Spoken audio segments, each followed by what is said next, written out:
Amados, vamos abrir a escritura no Evangelho de Mateus, capítulo 13. Nós estamos já há 4 semanas falando acerca desse conjunto de parábolas que aqui se encontram em Mateus capítulo 13. Jesus Cristo, ele falava por parábolas. Ele trazia muitos ensinamentos por parábolas. E aqui nessa porção em Mateus capítulo 13, nós vemos o próprio Senhor Jesus explicando que esse conjunto de parábolas aqui, coligidas por Mateus, visam a revelação dos mistérios acerca do reino dos céus. São 7 parábolas que falam acerca do reino dos céus, tanto da sua natureza, da sua natureza espiritual, quanto dos males que esse reino também sofreria. Infelizmente, a maioria das pessoas, quando interpretam essas parábolas, pelo fato de elas começarem com a expressão o reino dos céus é semelhante a, então logo eles pensam o quê? Que então, se é o reino de Deus que é semelhante a isso, então isso que se diz acerca do reino dos céus deve ser algo positivo, deve ser algo bom, deve ser algo saudável, deve ser algo de Deus. E não devemos nós confundir essas coisas, porque quando a Escritura coloca o reino dos céus é semelhante a, simplesmente essa parábola quer trazer alguns elementos, sejam eles de natureza essencial do reino, falando do próprio reino, ou falando de coisas que de alguma maneira afetaria este reino. Por exemplo, semana passada falamos sobre a parábola do joio, não é isso mesmo? Como é que diz, logo no versículo 24, no iniciozinho, diz assim, outra parábola lhes propôs, dizendo, o reino dos céus é semelhante. Pronto, eu pergunto, o que o reino de Deus, aqui o reino de Deus é semelhante? Aí vai dizer que é semelhante a um homem que semeou boa semente no seu campo e a um inimigo que também semeou no meio do joio, ou melhor, no meio do trigo, uma semente má, perversa, que é o joio. Então observa que existe aqui um elemento negativo. Ninguém diria aqui que o joio seria uma coisa positiva, até porque a própria explicação de Jesus diz que o joio são os filhos do maligno que foram semeados no meio do trigo, no meio dos filhos do reino. Então, quando você encontrar a expressão, o reino dos céus é semelhante, não se engane achando que aquilo que se dirá acerca do reino só pode ser uma coisa positiva. Um outro exemplo está em Mateus capítulo 25. Lá vai dizer assim, olha, o reino dos céus será semelhante a 10 virgens. Então temos a parábola das 10 virgens. E diz que o reino dos céus será semelhante a 10 virgens que eram separadas em 2 grupos, 5 prudentes e 5 loucas. Os irmãos sabem da história da parábola. Lá fala que o reino dos céus consiste também em elementos negativos, como encontramos lá 5 virgens que não tinham azeite em suas lâmpadas, que foram negligentes no que diz respeito a buscar em Deus a fonte das suas obras, ter o Espírito Santo como sendo a fonte, a origem, o combustível para que se fizessem obras, e por essa razão, elas, as 5 virgens loucas, ficaram de fora da manifestação do reino. Então não se engane você, não se iluda com a expressão, o reino dos céus é semelhante, considerando que por causa dessa expressão, a parábola teria somente elementos positivos. Pelo contrário, eu quero que os irmãos prestem bastante atenção, porque hoje queremos tratar de 2 parábolas, que é a parábola do grão de mostarda e a parábola do fermento. Leia na sua Bíblia comigo, Mateus capítulo 13, versículo 31 ao 33. Quero pedir aos irmãos bastante silêncio, tá bom? Vamos ler, Mateus capítulo 13, versículos 31, 32 e 33. Diz assim, ora, outra parábola lhes propôs, dizendo, o reino dos céus é semelhante a um grão de mostarda que um homem tomou e plantou no seu campo, o qual é, na verdade, a menor de todas as sementes, e crescida é maior do que as hortaliças, e se faz árvore, de modo que as aves do céu vêm aninhar-se nos seus ramos. Versículo 33. Disse-lhes outra parábola, o reino dos céus é semelhante ao fermento que uma mulher tomou e escondeu em 3 medidas de farinha até ficar tudo levedado.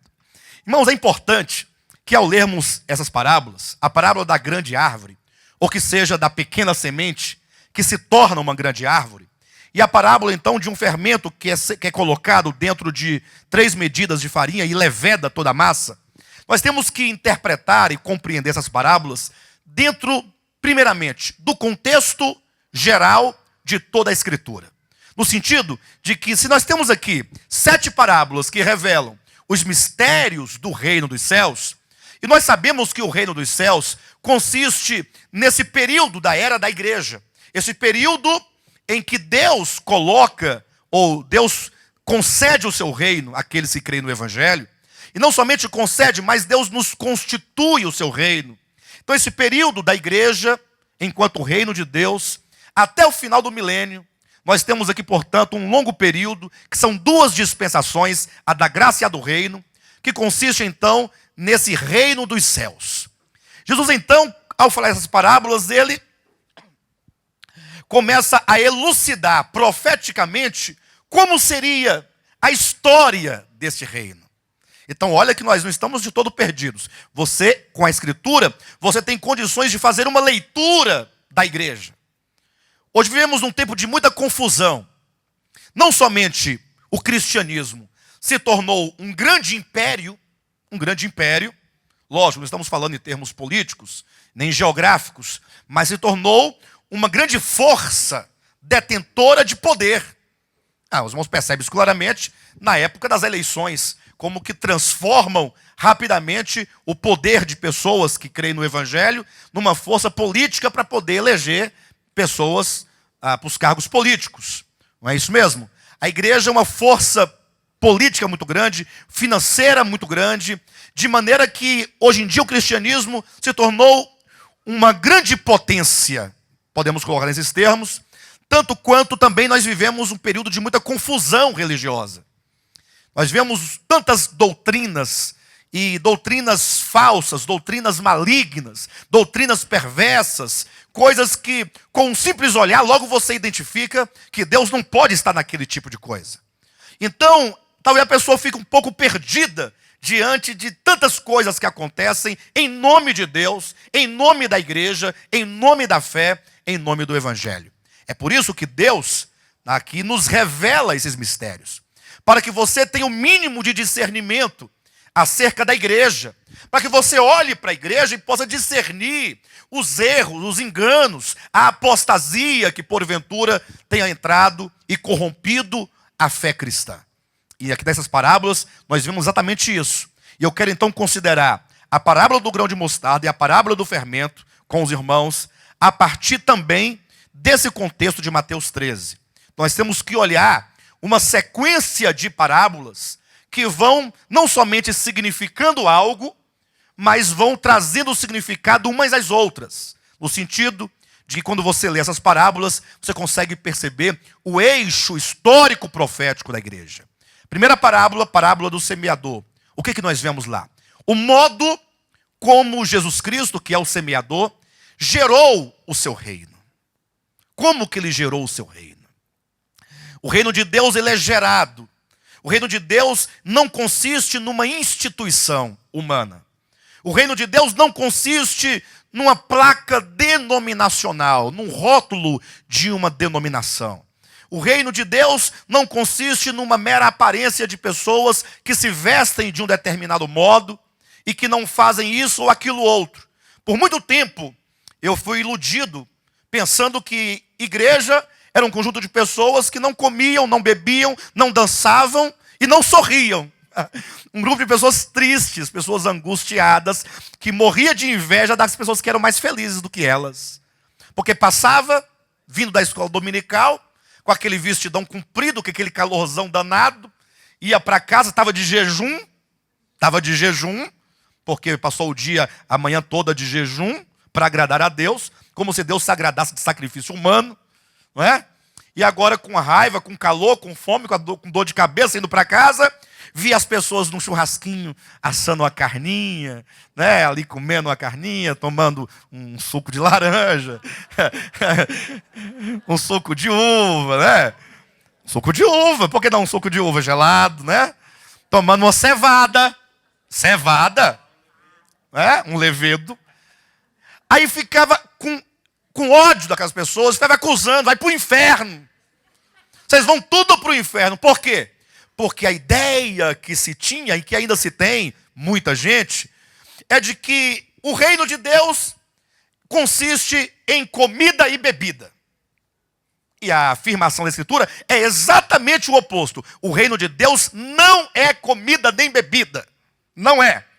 Não consiste no fazer e não fazer. Pelo contrário, em Colossenses capítulo 2, versículos 20 a 22, o apóstolo Paulo nos exorta dizendo: ora, se você morreu com Cristo, por que você então não vive essa vida celestial? Ao invés de você viver essa vida por doutrinas de homens, não toques nisso, não proves aquilo, não toque, não mexa, não vire, não faça nada. E você vai se mumificando, e vai se fossilizando, e vai ficando orgulhoso, achando que você é santo. E aí o apóstolo Paulo diz no versículo 23 de Colossenses capítulo 2, que na hora que você precisa do poder para vencer a sensualidade, para vencer o pecado interior, que nada de exterior, aí você se sente totalmente fragilizado, porque qualquer conduta imoral meramente humana e exterior não tem poder contra a força do pecado no coração do homem. Então na parábola do semeador nós aprendemos que o reino de Deus não é uma instituição, não é uma organização de pessoas que convencionaram viver com uma ética e uma moral e uma dieta de determinado modo. Não. O reino de Deus, ele é gerado no espírito humano, quando a pessoa recebe e crê no Evangelho. Eu já contei aqui outra vez, eu quero contar novamente, não fazendo apologia a nada disso, até porque nós sabemos que isso é um grande mal, mas os irmãos terem uma noção de como é perverso o sistema religioso em detrimento àquilo que diz a Escritura. Eu conheci um senhor de uns 70 anos de idade, agora eu não me recordo exatamente a idade dele. Aí eu conheci, foi numa festinha de aniversário, foi de casamento, de noivado, foi de aniversário. Aí estávamos lá batendo um papo, um senhor muito educado, um senhor muito simpático, o seu Wilson, né? O irmão Wilson hoje. E aí a gente conversando, ele falava assim: olha, eu criei meus filhos na igreja, eu mando eles para a igreja, e tudo para a igreja, e para a igreja. E eu ouvindo aquela coisa bonita, eu falei assim: e o senhor não vai para a igreja? Ele falou: não, não posso. Ah, o senhor não pode? Ah, o senhor tem alguma enfermidade que te limita, te impede de congregar? Ele falou: não, é porque eu fumo. E aí, desde a minha infância que eu fumo, já fumo há mais de 50 anos, e eu não conseguia ainda largar esse negócio desse cigarro. E por isso o pastor não me batiza. Então eu até que gostaria, né? Entretanto, a igreja não me aceita deste modo. Não estou aqui fazendo apologia ao tabagismo, jamais. Mas você olha uma criatura daquela, uma pessoa que fala assim: eu creio no Evangelho, eu creio em Jesus Cristo, mas eu não posso, porque eu não sou tão bom quanto aqueles que lá estão. Aí eu pergunto: será mesmo que isso é verdadeiro? Será que o único problema do ser humano seria o tabaco? Ah, se fosse, estaria resolvido esse problema. Estaria resolvido. Mas não. Os maiores e grandes problemas do ser humano não é aquilo que está fora dele. Já dizia Jesus em Mateus capítulo 15 e Marcos capítulo 7, que o que está fora do homem não o pode contaminar. E eu quero dizer hoje, categoricamente, escandalize-se se você quiser, nada que há fora do homem o pode contaminar. Eu não disse nada, estou chovendo no molhado, porque Jesus foi quem disse isso. Eu estou apenas falando categoricamente, de maneira enfática, para que você saiba que nada que exista fora do homem pode lhe corromper. Porque Jesus disse: é do coração que procedem. É do coração. E a religião então se esquece do coração e coloca toda a sua ênfase nas coisas. Uma religião de coisas. Uma religião de fazer coisas para Deus, como se Deus fosse um Deus caprichoso, sentado no trono, esperando que alguém faça alguma coisa para ele, né? Como um rei da antiguidade que precisava do bobo da corte para alegrá-lo e para distraí-lo. Nada disso. Deus é espírito. Deus é eterno. Deus é o que há de mais sério em todo o universo. o que há de mais puro em todo o universo, o que há de melhor em todo o universo, pura bondade, amor, compaixão, misericórdia, justiça, e que quer gerar o seu reino dentro do homem. Esta é a parábola do semeador. O Senhor semeou o seu reino dentro dos homens. Se você não começar daqui, o entendimento, faça o que você quiser, seja o cristão que você quiser. Se você não começar corretamente, dentro dessa visão e da revelação de que o reino é uma coisa interior, os cristãos do tempo primitivo ficavam brigando. Pode comer ou não pode comer isso aqui? Pode beber ou não pode beber isso aqui? Pode fazer ou não pode fazer isso aqui? Aí vem a escritura: o reino de Deus não é comida nem bebida. Não é. Isso não é o reino de Deus. E o que é o reino de Deus? É justiça, é paz e é a alegria do Espírito Santo. Aí vocês vão perceber que onde há o cristianismo, nessa situação de religiosidade meramente exterior, não há paz. Não há alegria. Ou seja, existe paz e alegria somente entre os iguais. Se você é tão igual quanto a mim no procedimento, porque nós nos convencionamos aqui dentro desse rigor, dessas leis, aí nós temos uma suposta paz. Logo, logo também vai acabar. Mas não tem verdadeira paz, nem verdadeira alegria e nem justiça. Há muita injustiça. Então o reino de Deus é semeado dentro do homem. O que Deus quer com isso, afinal? Por que Deus traz o seu reino para dentro do homem? Por que Deus não desce dos céus, não coloca um trono na terra, senta com um cetro na mão, fala: agora eu sou o rei e aqui o meu reino é esse?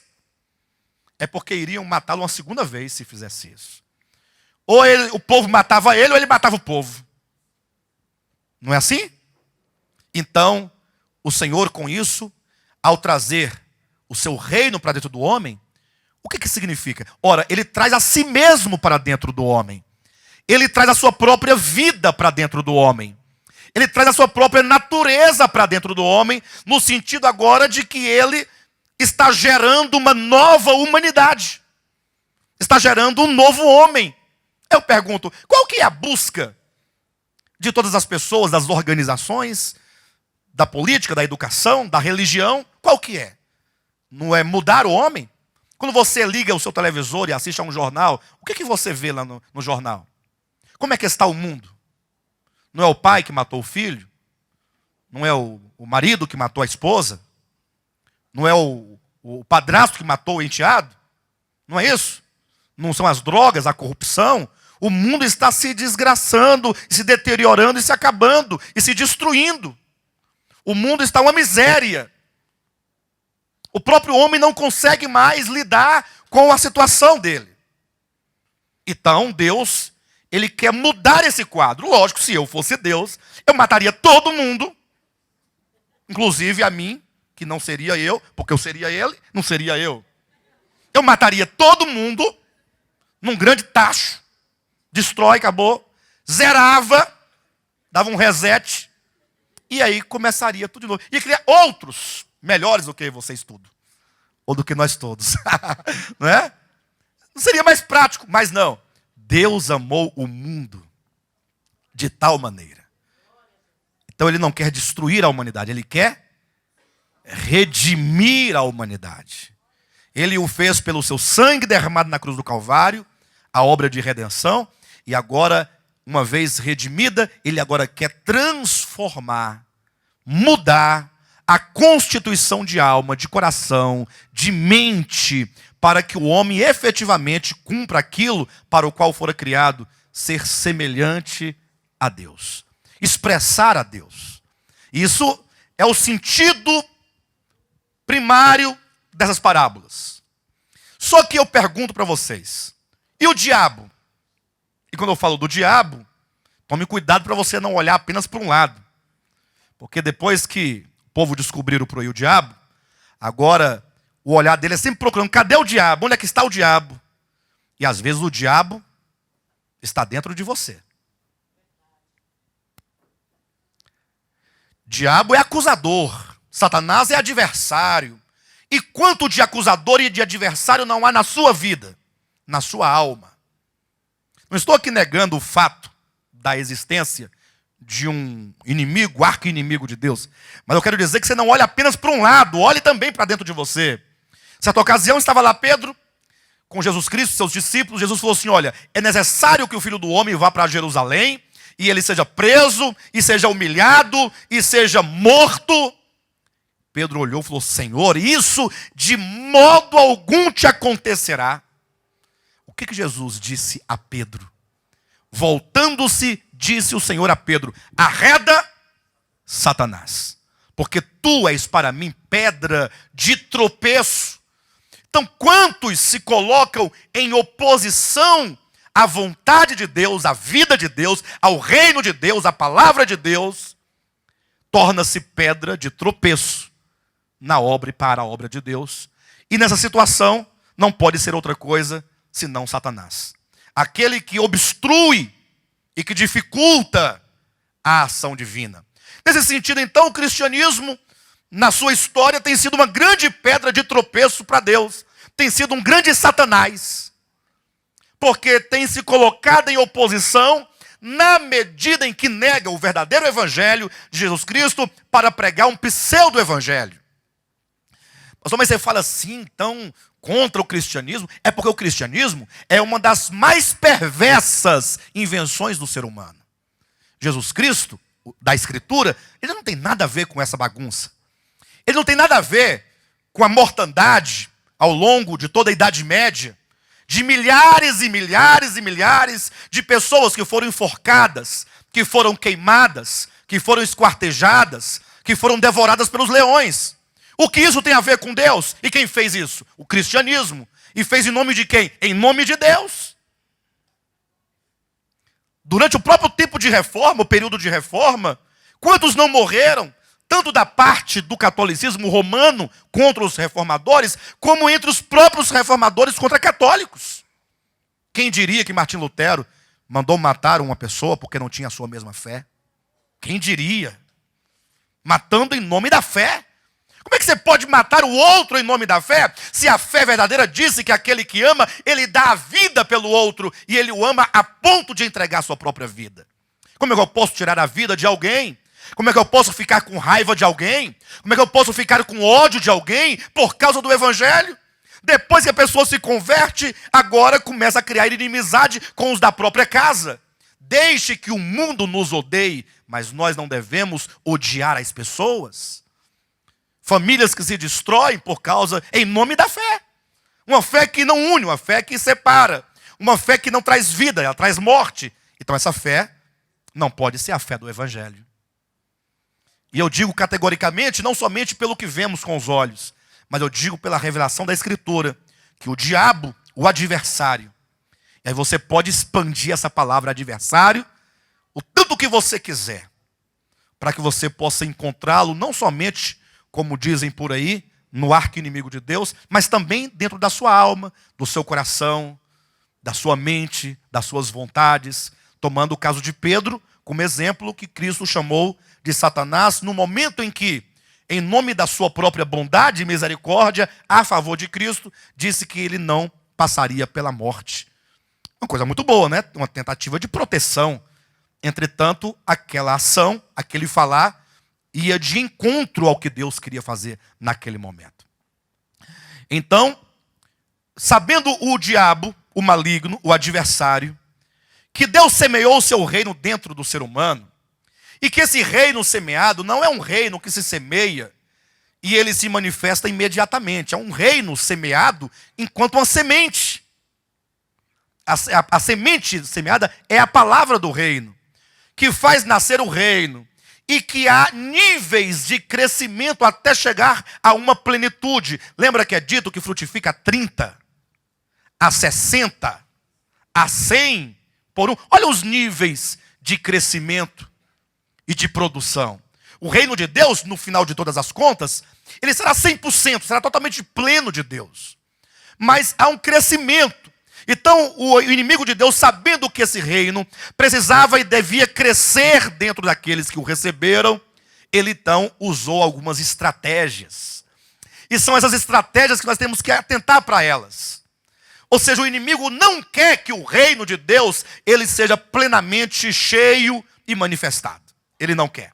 O maligno, ele fará de tudo para que o reino de Deus não prospere. Lembre-se que a história da humanidade é uma história de contínuo conflito entre as forças espirituais. Constantemente, dentro de todos os homens, dentro de você, existe uma luta, existe uma guerra. E o mal não quer permitir que o reino de Deus prospere, que o reino de Deus avance. Por isso que é dito na segunda parábola que um inimigo entrou no meio da seara. E o que ele fez? Semeou o joio.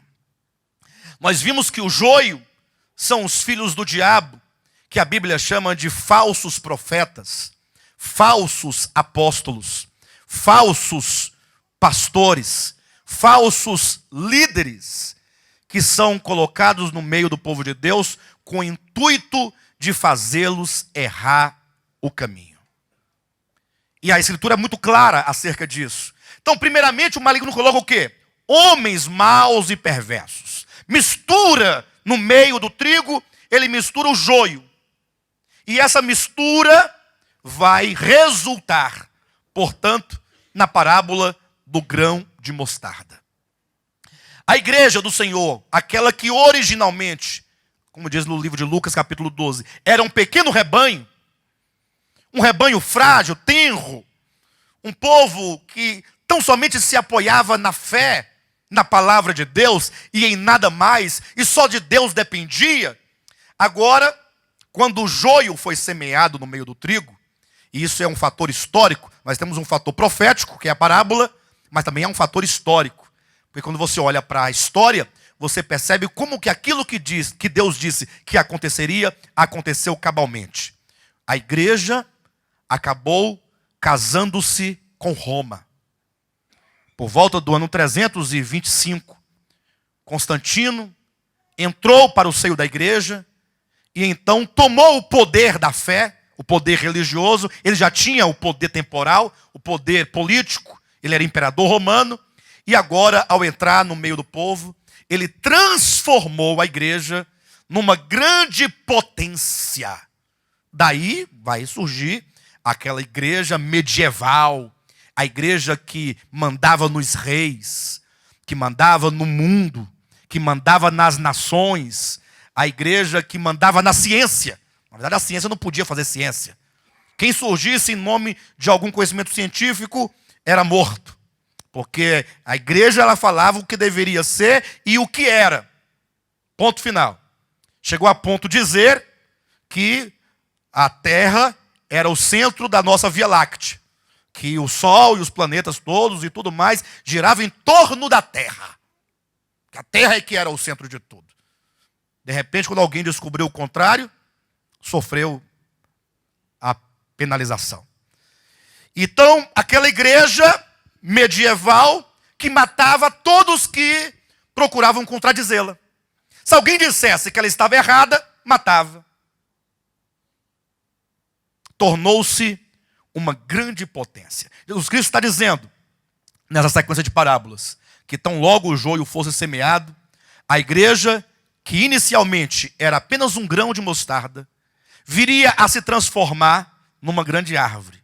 Pastor, mas me parece aqui, alguém diz, me parece que o texto está dizendo o seguinte, que o reino dos céus semelhará a um grão de mostarda, que sendo ele pequeno, a menor de todas as sementes, ao crescer, a semente, ao desenvolver e crescer, se torna uma grande árvore. Falei, mas é verdade, é isso que está dizendo aqui, certamente. A questão é, por que Jesus Cristo, ao falar acerca da sua igreja, ele não usou um outro exemplo? Ele não usou o alface, não usou a mangueira, usou exatamente o grão de mostarda, para demonstrar o que aconteceria. Começaria frágil, tenra, como semente pequenininha, mas em razão dos acontecimentos, em razão da influência do mundo, do casamento com o mundo, do casamento com Roma, com o casamento com a política, do casamento com o paganismo, do casamento com as coisas perversas, então agora ela cresce e se torna uma grande árvore a ponto de servir de abrigo de pássaros. E não é de se estranhar que aqui no contexto de Mateus capítulo 13, essas aves são colocadas simbolicamente como sendo demônios. Lembra que é dito que uma parte da semente caiu à beira do caminho, e vindo as aves a comeram? E diz então a Escritura que vem um maligno e arrebata o que lhe foi semeado do coração. E quando chegamos então no livro do Apocalipse, falando da grande Babilônia, no seu aspecto religioso, diz que essa grande Babilônia, ela se tornou morada de toda sorte de espírito imundo. E agora eu chamo a sua atenção para esse fato, para essa verdade bíblica. Você já parou para considerar o que Jesus está dizendo? Que o seu reino acabaria por se transformar numa grande árvore, a ponto de os pássaros se abrigarem nos seus galhos e à sua sombra. E que a Escritura diz que esses pássaros são toda sorte de espíritos imundos e detestáveis. Ora, como pode ser, alguém diria, se é o reino de Deus, como é que pode ser uma ninhada de demônios? Tem como? A lógica humana diz, não, pessoal, para com isso. A igreja é o lugar onde Deus habita, é a casa de Deus. Lá está cheio de anjos, branquinhos, com asas, voando, e aquelas canções mais lindas, aquelas harpas tocando, e aqueles cânticos, e os pastores são homens de Deus, homens santos, homens amorosos, que dão a sua vida pelas pessoas, pelo rebanho, e os irmãos, tudo com uma auréola na cabeça, já está nascendo asinha nas costas, se você observar bem, já tem umas asinhas nascendo nas costas. Será que é todas essas maravilhas mesmo que se pretende? Será que é isso mesmo? Olha, queridos, em nome de Jesus, historicamente, qual foi o fim, ou qual foi o desenvolvimento daquela igreja que começou lá no primeiro século? Uma igreja que, quando começou, vendia seus bens e distribuía a todos que tinham necessidade. Uma igreja que amava a segunda vinda de Cristo. Uma igreja que pregava o verdadeiro evangelho, que apesar das suas fraquezas, das suas dificuldades todas, era uma igreja essencialmente cristã. Mas que com o passar do tempo, ela foi sofrendo transformações. Foram mudando os seus objetivos, foram mudando os seus alvos, de maneira que, de repente, aquilo que outrora era um reino espiritual de Deus aguardando pela sua segunda vinda, agora se transforma num grande reino dos homens, um reino político, cujos objetivos agora é o dinheiro, é a vantagem, é o crescimento econômico. Tanto é que uma das primeiras coisas que a igreja romana fez foi saquear e tomar as terras das pessoas em todo lugar do mundo, com as suas chamadas cruzadas. Eles iam com verdadeiros exércitos, e onde eles iam chegando, iam tomando posse das propriedades, das fazendas, das terras, e foi tomando, e foi se enriquecendo, e ficando poderosa. Isso também está lá no livro do Apocalipse, nós o veremos quando nós falarmos sobre as 7 igrejas do Apocalipse, que vai fechar essa trilogia de série de 7. Quando lá falando sobre a terceira igreja, interessante aqui, a terceira parábola, lá a terceira igreja, falando do mesmo período da igreja, a igreja de Pérgamo, fala que essa igreja, ela se uniu de tal modo com o maligno, que no meio dela está o trono de Satanás. Daí você tira a situação. Então, de repente, você fala assim, poxa, então agora está tudo perdido, porque se a igreja, no meio dela está o trono de Satanás, então, onde nós vamos nos refugiar? Olha, você vai se refugiar em Deus. Você vai se refugiar na sua palavra. Você precisa, como diz o apóstolo Paulo, se reunir com aqueles que de coração puro invocam o nome do Senhor. Você tem que então começar agora a desenvolver esse sentimento e esse coração e esse desejo de você se desarraigar, se separar de tudo que é perverso e maligno no que tange a religião. Nós vamos ver isso exatamente na quinta e na sexta parábola, que é a parábola do tesouro escondido e a parábola da pérola de grande valor. Quando fala daquele homem que vende tudo o que tem para apropriar-se da pérola e para apropriar-se do tesouro que está no campo. Amém, queridos? Enfim, e não somente essa igreja, ela se tornaria historicamente um grande império, mas na parábola do fermento, fala também acerca de um fermento que uma mulher tomou e escondeu em 3 medidas de flor de farinha até ficar tudo levedado. Você imagine, naquele tempo era muito comum você ver uma mulher na cozinha preparando um pão, ou preparando uma massa. Coisa muito natural, né? As mulheres da época eram mulheres mais caseiras, mais prendadas, né? Sabiam fazer mais as coisas que as mulheres de hoje. As mulheres de hoje são mais trabalhar fora, né? Colocar a bolsa, vai para o trabalho, toda chique, né? Vai lá, não quer saber muito de cozinha, não. Mas antigamente as mulheres faziam pão, costuravam, faziam todo esse serviço de casa.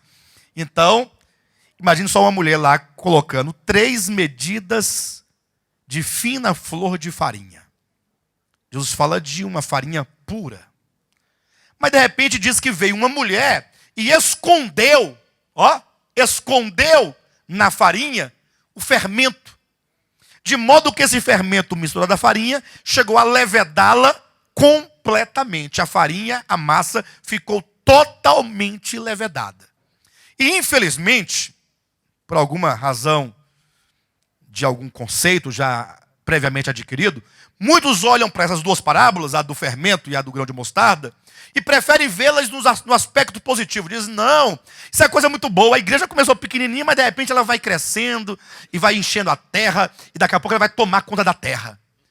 E a igreja come essa massa, essa farinha, que no início era pequenininha, mas aí ela cresceu tanto que vai tomar toda a terra.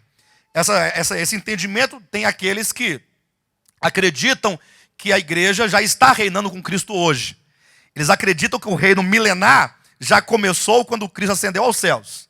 É certo que o reino de Cristo e o seu reinado começou quando Cristo ascendeu. Isso é verdade, porque ele ascendeu aos céus e foi entronizado à direita do Pai, até que todos os seus inimigos sejam colocados por estrado dos seus pés. Entretanto, não começou com isso o reino milenar, porque o reino milenar é a manifestação do reino de Deus. Enquanto que o reino de Deus hoje, ele não está para os homens em visível aparência. Né? Mas esses acreditam, né? Os chamados aí amilenistas, né? Que o reino de Deus já começou, desde quando Cristo ascendeu aos céus, e que a igreja já está reinando sobre as nações. Eu pergunto, que reino é esse? A ideia deles não, é porque a igreja começaria pequenininha, e aí ela ia ganhando o mundo, convertendo as pessoas, ganhando o mundo, até que todo mundo seria convertido a Jesus Cristo. O ápice do reino. Que maravilha. Toda a massa ficou agora levedada. E isso é um grande erro, por mais que muitos acreditam nisso. Porque se você perguntar à Escritura qual é o significado do fermento, ela dirá. O fermento aparece a primeira vez na Escritura no livro de Êxodo, no capítulo 12. E aqui mesmo no livro de Mateus, se você abrir a sua Bíblia, abra rapidamente no capítulo 16 desse mesmo livro de Mateus, e veja mais uma vez Jesus Cristo falando acerca do fermento, e não somente falando acerca do fermento, mas trazendo o significado do fermento. Mateus capítulo 16, versículo 5. Ora, tendo os discípulos passado para o outro lado, esqueceram-se de levar pão.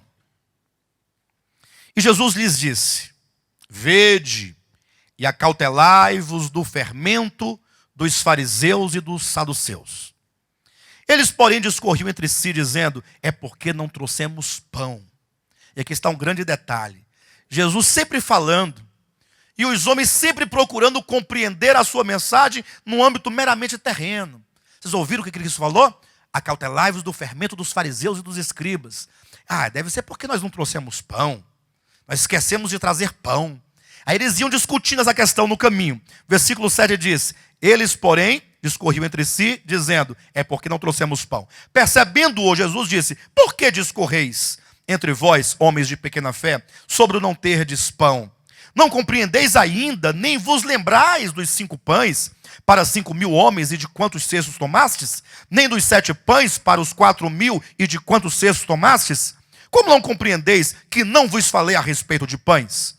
E sim, acautelai-vos do fermento dos fariseus e dos saduceus. Então, versículo 12, entenderam que não lhes dissera que se acautelassem do fermento de pães, mas da doutrina dos fariseus e dos saduceus.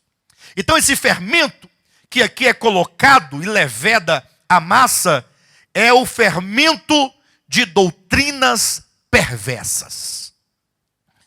Uma doutrina que faria a igreja inchar. Olha, queridos, faria a igreja inchar. Ou seja, a igreja que eram 3 medidas de farinha seria uma massa inchada, gorda, apodrecida, porque o fermento apodrece a massa. Aí eu pergunto, pastor, mas como é que pode ser isso? De que maneira falsas doutrinas podem influenciar a igreja e fazê-la inchada?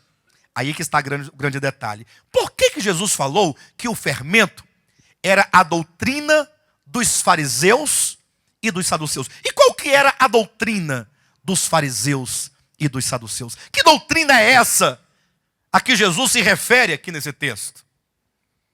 Nós vamos ter uma ciência e uma clareza disso logo no livro de Atos. Quando a igreja começa ali a crescer, logo, vocês imaginem que o fariseu fulano de tal se converteu a Jesus Cristo.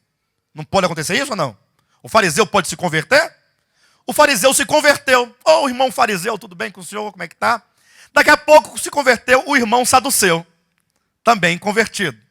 Aí se converteu um sacerdote, um sumo sacerdote também se converteu, um rabi se converteu, e aquela turma foi se convertendo. Daqui a pouco, pensa numa tribulação que não estava na igreja.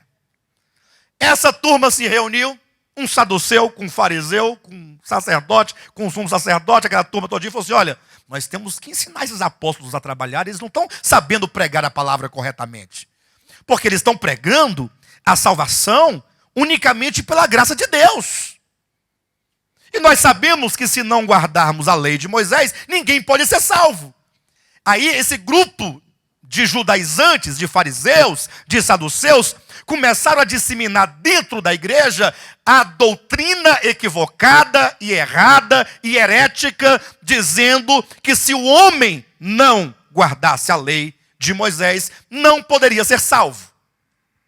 Isso está no capítulo 15 do livro de Atos. Leia o capítulo 15, em que ali se faz um concílio para resolver este problema que a igreja estava sofrendo. Portanto, se constata pela própria Escritura que a doutrina dos fariseus era a ideia de que a salvação não é possível sem obras humanas.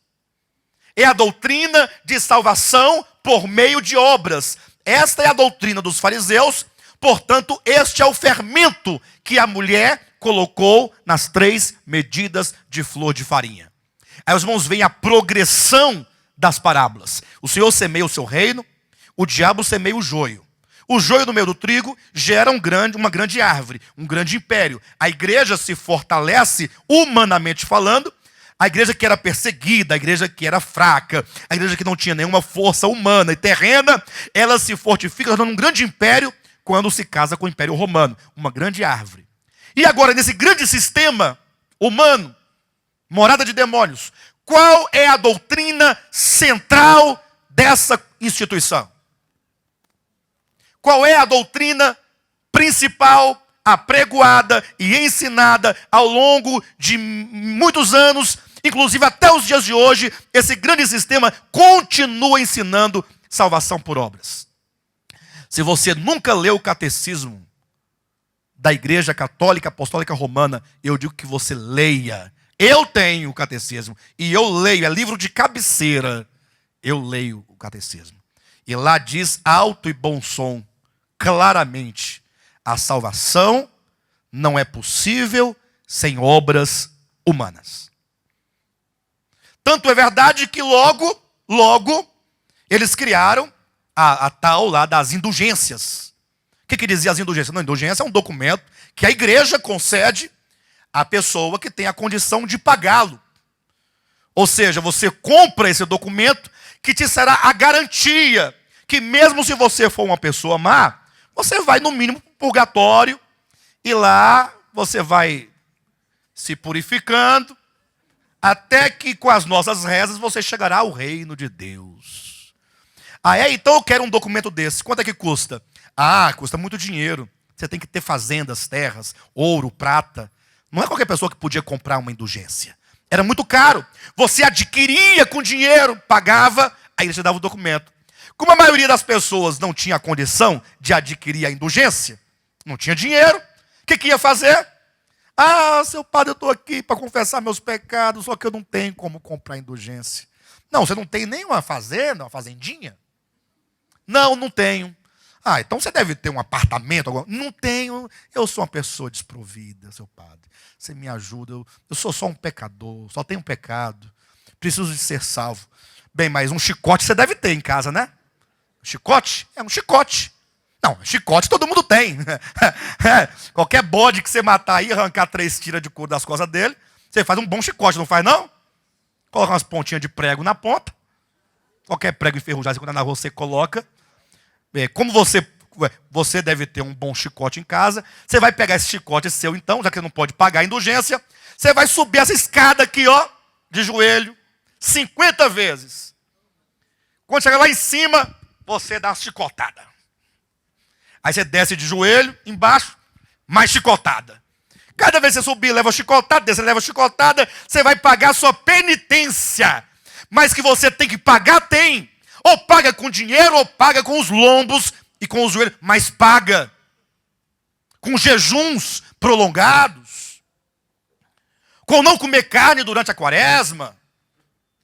E fazer isso e aquilo outro. Por 1000 anos, e até hoje, depois dos 1000 anos, ainda se prega esse fermento. Tanto é que a primeira vez que o fermento aparece na Escritura, ele aparece exatamente nesse sentido. Deus havia acabado de tirar o povo de Israel do Egito, tinham sido libertos do Egito. Agora é lógico, você que já fez um favor para alguém, você deve saber disso, que você pega a pessoa naquela situação tão difícil, você vai lá e ajuda a pessoa, tira a pessoa daquela situação, contribui e tal, mas logo a pessoa se esquece. Ou não esquece? Daqui a pouco você pega a pessoa contando aquele caso lá atrás, da situação que ela estava e que saiu, e a pessoa não consegue se referir ao seu nome. Fala, não, porque eu fiz isso, acabei, agora eu estou aqui. Ó, eu que fiz, eu estou aqui e resolvi meu problema. O ser humano ele tem essa tendência de se esquecer da bondade, da misericórdia dos outros. E trazer para si a glória, né? Toda coisa, as coisas boas. Quando Deus tirou o povo de Israel do Egito, Deus sabia que Deus falou assim, eu vos tirei do Egito com mão poderosa. Eu vos tirei com mão poderosa e vos trouxe até a mim. E Deus sabia que logo o povo ia começar a pensar o quê? Não, nós lutamos, né? Chegou numa noite lá que nós conseguimos, né, derrotar os inimigos lá de Faraó, os exércitos, nós subjugamos, amarramos todo mundo e saímos de lá livres. E Deus, sabendo disso, Deus logo estabeleceu 2 coisas para o povo de Israel. Falamos aqui nas primeiras mensagens da série As 7 Festas de Israel, né? A Páscoa e logo em seguida a festa dos pães asmos. Porque a ordem dos acontecimentos lá em Êxodo é primeiro a Páscoa e então os pães asmos. Na ordem das festas é pães asmos, depois da Páscoa. Mas não importa a ordem, porque elas se formavam e se juntavam numa só festa e com o mesmo sentido. O que era a Páscoa? A Páscoa falava da morte do Cordeiro Pascal. Deus falou assim, olha, vocês devem imolar no crepúsculo da tarde do dia 14, o Cordeiro, e passar o sangue nos umbrais das portas. E fiquem lá dentro de casa, com as portas trancadas, lombos cingidos, sandálias nos pés, cajado na mão, porque eu vos tirarei nesta noite do Egito. Deus passaria pelo Egito, e ele entraria em cada uma das casas do Egito, e o primogênito da casa morreria, desde as crias dos animais até o filho de Faraó. Todos haveriam de morrer. Mas na casa onde estivesse o sangue estampado, ali haveria vida, não morreria. Tanto é que Deus fala assim, olha, quando eu passar, e quando eu vir o sangue, passarei por vós. Ó. Passarei é uma palavra hebraica, aramaica, que quer dizer Páscoa. Passarei por vós. Não entrarei. A Páscoa, na verdade, é a libertação e o livramento de Deus daqueles que estavam debaixo do sangue. Interessante como é que Deus faz as coisas. Ele fala assim, olha, qual que vai ser a marca para que você experimente a salvação? Qual é o sinal? Eu preciso de ver o sinal. E quando eu vir o sinal, passarei por vocês. É o sangue do Cordeiro. Imagine só que não importava a pessoa que estivesse dentro da casa. O que vai salvar essa pessoa é essa marca, esse sinal, demonstrando que naquela casa, a pessoa que estava ali já havia morrido. O sangue era o sinal da morte. Por que entrar e matar aquele que já morreu? Ora, mas não tinha morrido. Era o cordeiro que tinha morrido. Sim, é porque o cordeiro sofreria uma morte substitutiva. Essa é a ideia de redenção, a ideia de uma morte vicária, uma morte no lugar de outro. Então agora Deus passava e ele não mandava os anjos, entra na casa e vê quem está lá dentro. Que independentemente do sangue, se a pessoa não for boa, ela morrerá. Qual que é a ideia do arminianismo? Qual que é a ideia do fermento? Qual que é a ideia dos saduceus e fariseus? Qual que é a ideia da igreja romana? A ideia é, você tem o sangue? Quem aqui tem o sangue? Bem, mas independentemente disso, o anjo vai entrar na casa para verificar se, apesar do sangue, você tem condições de ser salvo. Vamos ver se tem condições. Porque se você não tiver condições, você pode até ter o sangue. O sangue é até bom, ajuda e muito. Mas não é todo o suficiente. O sangue não é suficiente. A morte vicária de Cristo não é suficiente para te salvar. É como se Deus mandasse os anjos entrarem na casa dos israelitas, dos hebreus, para verificar as pessoas. Mas não, isso não é verdade. A Escritura diz que bastava o sangue sobre os umbrais das portas. Diga assim, basta-me o sangue de Cristo. Basta. Para que você seja salvo, basta o sacrifício de Cristo Jesus. Porque o sacrifício de Cristo é suficiente. Ele é pleno. E é abundante. E é eficaz. E o Pai está satisfeito com o sacrifício de Cristo. Ele está satisfeito. Então, sabendo Deus que o povo de Israel eventualmente se esqueceria desse grande ato de Deus, que é a salvação, ali representado pelo Cordeiro Pascal, Deus diz, a partir de hoje, todos os anos, vocês deverão celebrar a Páscoa. E quando seus filhos, lá no futuro, das gerações futuras, perguntarem para vocês, papai, que sangue é esse que você coloca na porta todo mês, de Nisan, do dia 14, que sangue é esse? Aí você vai contar para ele a história do dia em que Deus vos livrou do Egito. Para que vocês mantenham a recordação viva na memória de que a salvação vem de Deus. A salvação é um dom de Deus. A salvação é pela graça de Deus. É bondade de Deus. É a longanimidade de Deus. Que isso fique fresco na memória de vocês. E aí Jesus acrescenta mais um elemento, dizendo, por isso, vocês deverão, nesta ocasião, tirar de suas casas a presença do fermento. Eu não quero o fermento dentro das casas. Vocês devem tirar, se você tiver fermento, coloca num pote e coloca do lado de fora da casa. Porque dentro da casa, lembrando o Egito, só deveria ter o cordeiro imolado. O cordeiro sendo comido. Ou seja, a dependência única da morte do cordeiro. Tira o fermento de suas casas. Porque esse fermento, ele representa o orgulho de uma alma que pensa que porque ela faz isso ou aquilo, ela agora é merecedora da salvação. Basta você olhar para as pessoas que porventura acreditam que a salvação seja pelas obras e elas estejam empenhadas em alcançar ou conquistar a salvação com as suas obras. Elas são pessoas orgulhosas, porque elas se sentem boas, elas se sentem suficientes. Eu me lembro que antigamente, quando eu era adventista do sétimo dia, já passei por lá, e aí eu guardava o sábado, né? Que era uma exigência, não comia carne de porco, e não comia peixe, eu não comia de jeito, nunca comi peixe, nem ontem, nem agora, nem nunca, graças a Deus, né? Não tomava café, eu era um adventista, né? Aí quando eu pregava, ia para minha mãe, e a minha mãe falava assim, meu filho, você guarda mesmo os 10 mandamentos? Eu falava, eu guardo? Eu guardo. Você guarda a mesma lei? Eu guardo a lei. Mas eu dizia com a convicção do fundo da minha alma. Eu acreditava naquilo. E por isso agora eu podia olhar para as pessoas que não guardavam a lei e julgava que essas pessoas certamente não podiam ser salvas, porque não guardavam a lei e não sabem que quando Deus deu a lei para o homem, Deus nunca teve a intenção de que o homem a guardasse.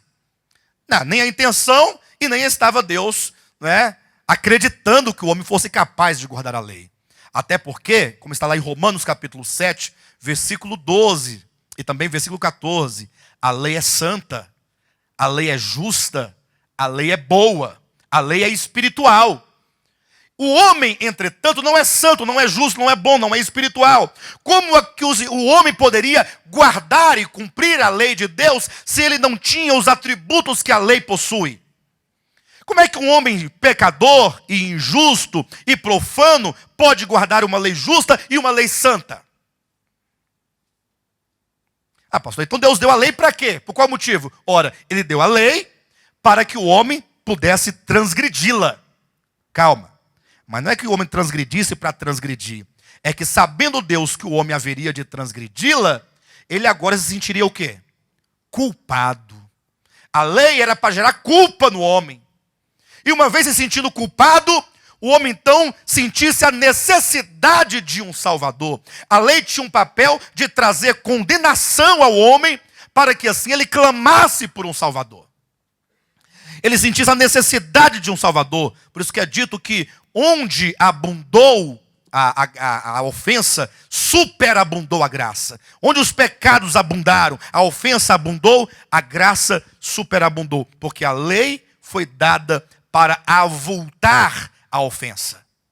Para a ofensa aumentar, para ela se mostrar, para se revelar. Romanos capítulo 7 diz que a lei foi dada com vistas a demonstrar quão maligno é o pecado. A única função da lei é mostrar o pecado, revelar o pecado, para que o homem tenha consciência de que ele não pode contra o pecado, ele não é suficiente contra o pecado, ele não consegue largar o pecado, e portanto, ou ele recebe uma salvação pela graça, ou está condenado.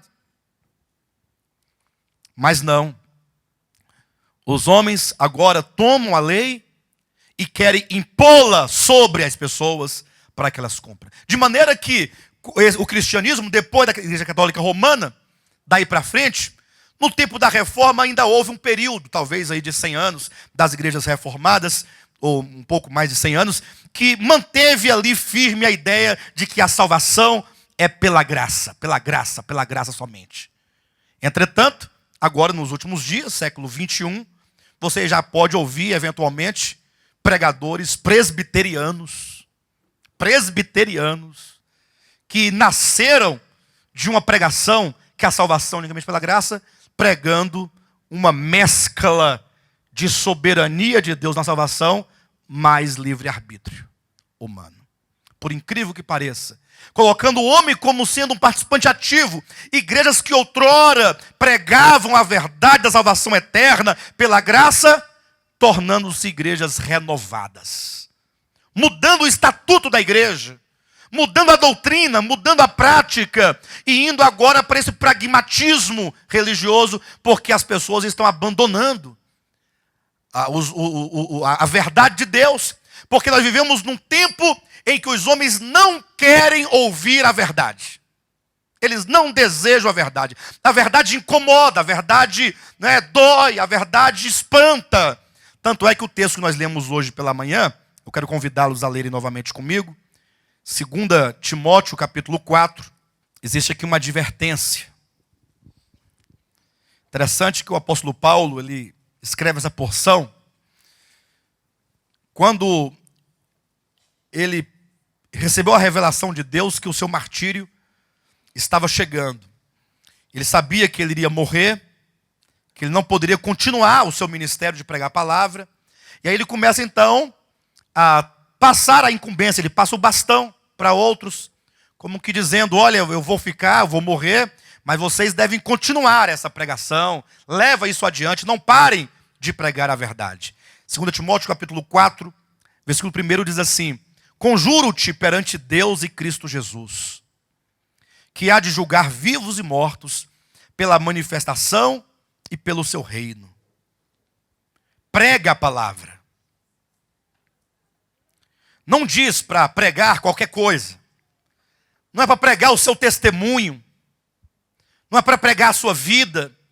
Não é para pregar qualquer outra coisa. Prega a palavra. Insta. Quer seja oportuno, quer não. Corrige, repreende, exorta com toda longanimidade e doutrina. Por que diz com toda longanimidade e doutrina? Porque a palavra, ela deve seguir o trilho da verdade apostólica. Ou seja, toda a sua exortação e toda a sua correção deve brotar da doutrina neotestamentária. Ou seja, é por apresentar a doutrina, e ao apresentar a doutrina é que você faz as devidas exortações e as devidas correções. E por que o apóstolo Paulo insiste e fala de uma maneira tão grave, a ponto de falar a Timóteo: conjuro-te perante Deus, conjuro-te perante Deus que há de julgar os vivos e os mortos pela manifestação da sua vinda e pelo seu reino. Pregue a palavra. Ou seja, não pare, não cesse, quer ser oportuno, quer não, tenha oportunidade ou não tenha, não pare de falar, continue a pregar. E ele diz: pois haverá tempo. Então aqui ele aponta para um tempo profético. Ele está advertindo: chegará um tempo em que não suportarão a sã doutrina. Queridos, existe coisa mais pura e mais preciosa do que a doutrina da salvação unicamente pela graça de Cristo? Unicamente pela graça. Agora, que você, a tempo e a fora de tempo, quer ser oportuno ou não, pregue a verdade. Diga que a mulher escondeu fermento na farinha. Diga que esse fermento é a doutrina espúria de salvação por meio de obras.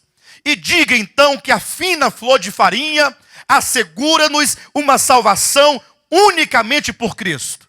Na medida em que esse fermento é colocado, a igreja vai crescendo. A massa vai inchando. Porque muitas pessoas acabam acreditando ser um cristão, firmando-se nas suas obras, porque o homem desde a queda, ele tem essa inclinação de querer produzir para si roupas de folhas de figueira. Não é dedo nisso? Essa inclinação. Então a igreja vai crescendo, e vai se multiplicando, e vai inchando. E você vai falar assim: poxa, como que a igreja tem expandido, como ela tem crescido. É só você tirar todo o fermento, e você haverá reduzida a um grupo muito pequeno de pessoas. Hoje em dia o cristianismo é uma coisa muito enorme. No Brasil, então, ele reina, né? Mas se você tirar o fermento, quantos restarão apoiados unicamente na fé do sacrifício de Cristo? Quantos? Quantos que falam: não, eu quero depositar minha fé e minha confiança somente no sacrifício de Cristo. É tão verdade que na reunião da ceia do Senhor, do partir do pão, que deveria ser uma grande celebração dessa obra da graça de Deus, porque aquele pão, primeiramente, ele representa o corpo de Cristo, que é partido por nós, é o sacrifício de Cristo ali representado. Não deveríamos nós nos reunir em torno daquela mesa, olhando para aquele pão, transcendendo-o como quem agora contempla o Cristo crucificado, e agora começarmos a glorificá-lo e exaltá-lo, porque a sua morte e o seu sangue nos purifica de todo o pecado e nos faz dignos do seu reino, nos faz filhos de Deus. Não deveria ser uma grande alegria? Mas em que o cristianismo transformou o partir do pão? Numa reunião de acusação. Só vai comer do pão e beber do vinho aquele que for digno. Se você é digno, você come. Se você não é digno, você não come. E aí o pior: uma pessoa que não se sente digna de acordo com os padrões daquela instituição, ele, muito sincero, muito vergonhoso, fala: não, nem vou para a reunião hoje. Então fulano não foi para a reunião da ceia, já sabe. Né? Já sabe que não tem condições de comer o pão, que ele deve estar em pecado. O outro até que vai, mesmo sem condições, que ele precisa muito de Jesus. Aí ele fica lá sentadinho, aí na hora da ceia ele fecha o olho, para nem ver o pão passar, para que ninguém perceba que ele não pegou, alguém achar que ele não pegou porque não viu. Fica orando. Porque se alguém perceber que ele viu e não pegou, por que ele não pegou? Então ele fica orando. Até passou, ele abre o olho de novo. Mas ainda assim, tem quem fica observando. O irmão fulano não comeu o pão. Está em pecado. Caiu. Já os outros não. Os outros comem o pão e fica aquele ar de santidade. Porque ele pode comer. Ele tem condições de comer. Pastor, mas não está dito lá, examine-se, pois, o homem a si mesmo, e então coma do pão e beba do cálice. Não tem que examinar. Porque você pode comer indignamente. É verdade. Mas lê o capítulo todo. Não lê só esse versículozinho, não. Ser digno naquele contexto significa você não fazer acepção de pessoas. E você saber dividir o seu pão com as pessoas.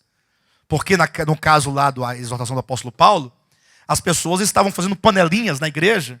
E na hora da refeição, a melhor refeição era para aquela panelinha ali dos mais ricos, dos mais poderosos. Os pobres que ficavam sem, se quisessem, sem problema nenhum. E agora, depois que eles comiam tudo isso, agora vão comer o pão. Aí na hora de pegar o pão, aí até os pobres pegavam um pedacinho. Todo mundo pegava um pedacinho.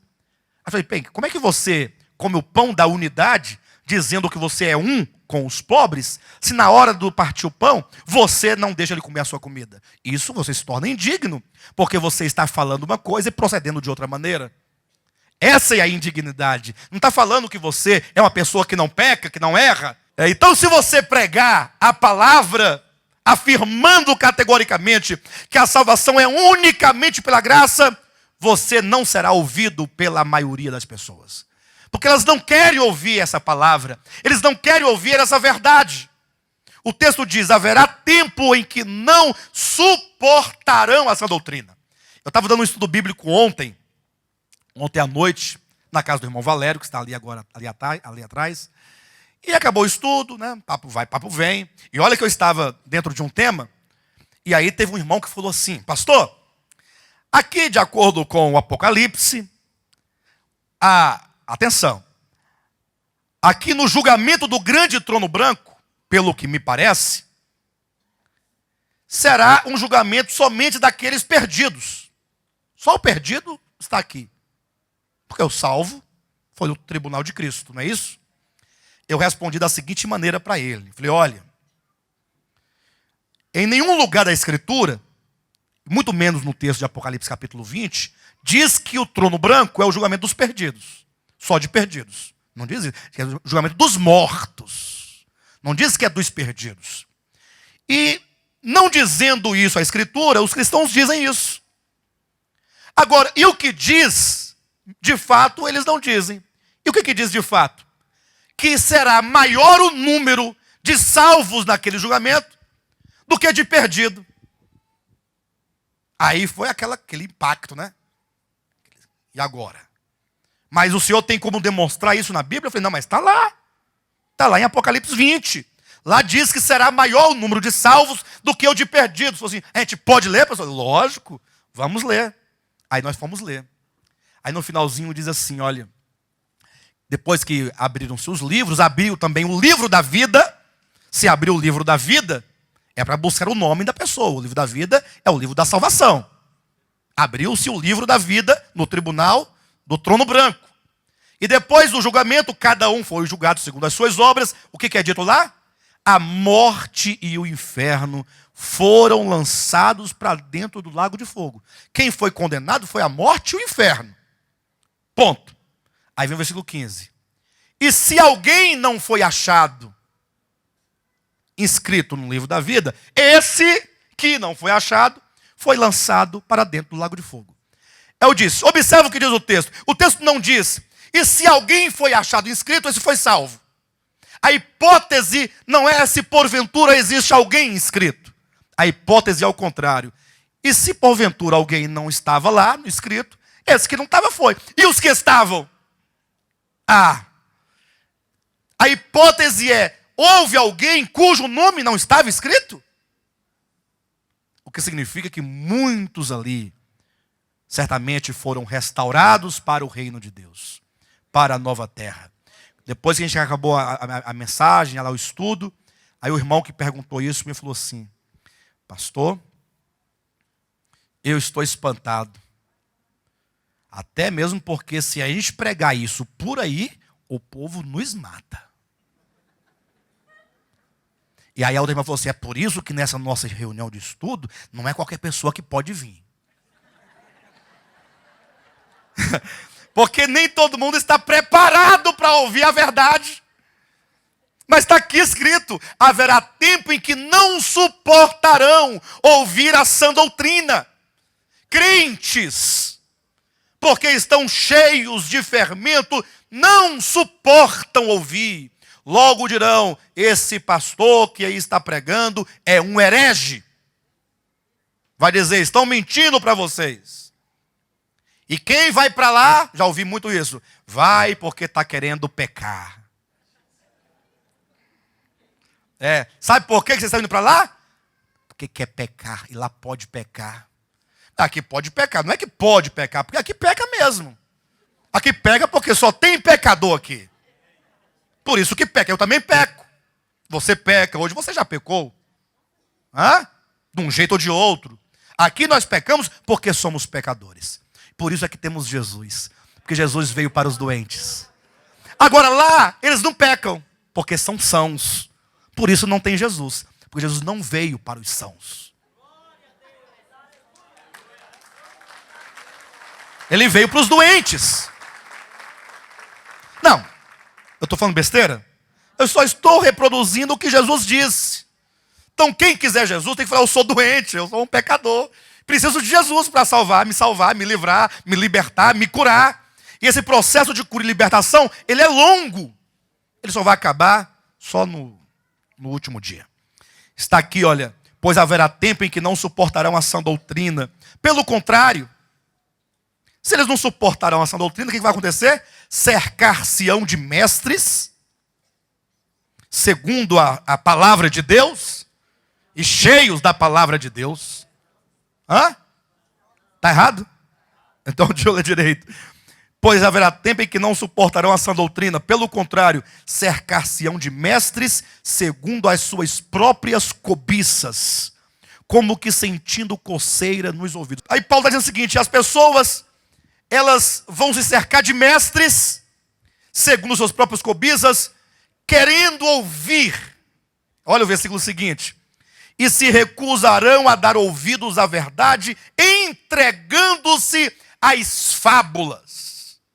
Ou seja, elas vão querer que as pessoas os cerquem, que os mestres, os pregadores, os apóstolos, os pastores, lógico, falsos pastores, mestres, para que eles falem o quê? Não a sã doutrina, não a verdade. Eles não querem ouvir. Eu quero ouvir aquilo que a minha cobiça, que o meu desejo quer ouvir. E o que a cobiça quer ouvir? Segundo suas próprias cobiças, que nesta manhã Deus vai te abençoar. Aí tem que engrossar a voz para poder vocês sentirem firmeza, né? Vocês até acharem que eu estou aqui com um certo espírito poderoso para abençoar suas vidas. Porque nessa noite está escuro aqui. Eu vejo aqui varões de branco andando entre vocês com bandeja na mão e a sua chave. Receba a chave, receba a bênção. E o povo todo pegando vento, né? Nada. O povo quer ouvir isso. Eles querem ouvir aquilo que lhes agrada. Eles querem ouvir o seguinte: que a gente cante aquela canção: quero que valorize o que você tem. Você é um ser, você é alguém. Eu sou alguém. Eu vim aqui hoje ouvir que eu sou alguém tão importante. Uma palavra de autoajuda, que alimenta o seu ego, que alimenta o seu orgulho, que alimente a tua presunção e que te faça cada vez mais você se perceber como pecador, como pequeno, como carente, como alguém que precisa urgentemente de Deus. Vai tirando das pessoas esse entendimento, essa verdade, porque está dito: se recusarão a dar ouvidos à sã doutrina, cercar-se-ão de mestres segundo as suas próprias cobiças, como que sentindo coceira nos ouvidos, e se recusarão a dar ouvidos à verdade, entregando-se às fábulas. Então o que elas fazem? Primeiro, elas se recusam a dar ouvido à verdade. Eu não quero ouvir a verdade. Se vocês quiserem colocar essa palavra à prova, saber se ela é verdadeira, procure ainda hoje um crente que não seja daqui. Procure um crente e comece a falar para ele sobre salvação pela graça. Somente pela graça. Ele vai te ouvir. A primeira vez ele vai te ouvir. Ele vai até se alegrar um pouco. Rapaz, que coisa maravilhosa, maravilha, tal. Quando for na reunião de segunda-feira, de oração na igreja dele, ele vai falar: pastor, eu ouvi isso de uma pessoa tal. O pastor fala assim: como é que é? Isso é coisa do demônio. Você não deve dar ouvidos. No outro dia, quando você procurar essa mesma pessoa, ela vai fingir que não te conheceu, não te viu. Vai ficar te evitando. Quem aqui já pregou para um crente e depois ele ficou te evitando? Fala a verdade. Você falou o evangelho, a pessoa ouviu no primeiro momento, ouviu no segundo, aí começou a fugir de você. E se você ficar cercando muito, ele vai falar assim: olha, vamos o seguinte, não vamos falar da palavra não. Você está minando minha fé? Eu respondo assim: eu quero minar mesmo, porque essa sua fé é falsa. É para destruir sua fé. Está lá a irmã Andresa, estava lá ajudando alguns irmãos, né? Aí a Andresa é um grupo de música, queria ajudar os irmãos, né? Ó, irmãos, vocês vão cantar essa canção aqui. Essa canção está falando de quê? De redenção. Então vocês têm que falar, tem aquela palavra que introduz a canção, aquela ministração. Aí você vai falando a palavra da graça. Aí fez um esqueminha para eles, estava explicando tal. Quando foi na outra vez que teve um outro encontro, falei: irmã, é o seguinte, nós queremos que você nos ajude a ensaiar vozes tal, mas nós não queremos a palavra aqui não. Como é que é? É, a palavra não. Não, a palavra não. Só as vozes. Aí está tudo bem. Ordem de quem? Queridos, está profetizado: se recusarão. Eu não quero ouvir a palavra. Eles dirão: eu não quero ouvir. Primeiro ponto é esse. Segundo, entregar-se-ão às fábulas. Eles se entregam, eles querem ouvir. Enche os templos. Mais fermento, melhor para os seus ouvidos. Que o Senhor tenha misericórdia de nós. Que o Senhor possa guardar o nosso coração, guardar a nossa mente. Que o Senhor nos faça humildes diante da verdade. Até porque essa verdade tem que ganhar nosso coração. E se você entende que você é salvo pela graça, você não tem nada do que se orgulhar. Porque você nada fez para merecer isso. Então, que nós possamos ser guardados. E que Deus nos dê a graça de continuar com essa visão, com esse entendimento. E firmados nessa verdade até o dia da sua volta. Em nome de Jesus.